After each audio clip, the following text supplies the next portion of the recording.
आपल्या देशामध्ये किंवा जगामध्ये जे जगाच्या पाठीवर जितके काही साम्राज्य होते आणि ज्यांचा अतिशय चांगला पराक्रम होता त्या सर्व साम्राज्यांच्या यादीमध्ये मराठ्यांचा साम्राज्याचा सुद्धा उल्लेख मोठ्या प्रमाणामध्ये आहे।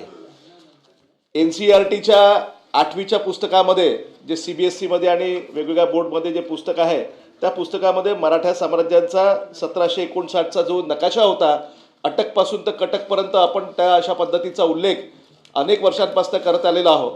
आणि केवळ उल्लेख नाही तर खरं म्हणजे राजपुताना गॅझेटियरमध्ये सुद्धा 291 पानाच्या त्यांच्या गॅझेटियरमध्ये राजस्थान हा प्रदेश मराठा साम्राज्याच्या अधिपत्याखाली होता असा सुद्धा स्पष्ट उल्लेख होता।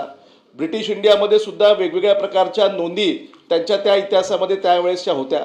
आणि या NCERTने आत्ताच यावर्षी 8वीच्या पुस्तकामध्ये असणारा मराठा साम्राज्याचा विस्तारीकरण दर्शवणारा 1759चा जो नकाशा होता तो त्या अभ्यासक्रमामधून काढून टाकलेला आहे।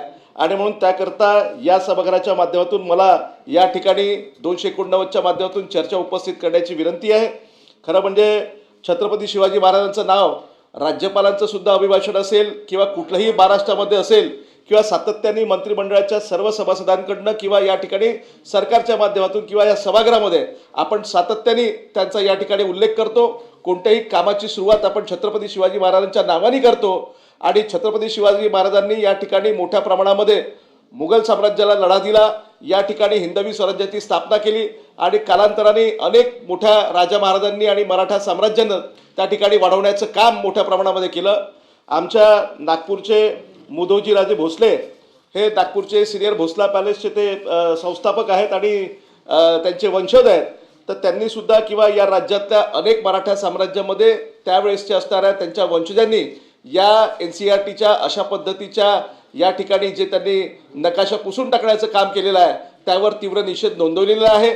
आणि त्याच्यामुळे या ठिकाणी राज्य शासनानं केंद्र सरकारशी त्या ठिकाणी सल्लामसलत करून किंवा त्यांच्याशी चर्चा करून आणि NCERTमध्ये खरं म्हणजे एखाद्या साम्राज्याचा इतिहास त्या वगळताना त्याची प्रोसेस आहे। NCERTने यावेळेस त्या ठिकाणी पहिले आपल्या महाराष्ट्रामधनं मेंदळे नावाचे इतिहासकार होते त्या इतिहासकारांचं त्या ठिकाणी निधन झालं।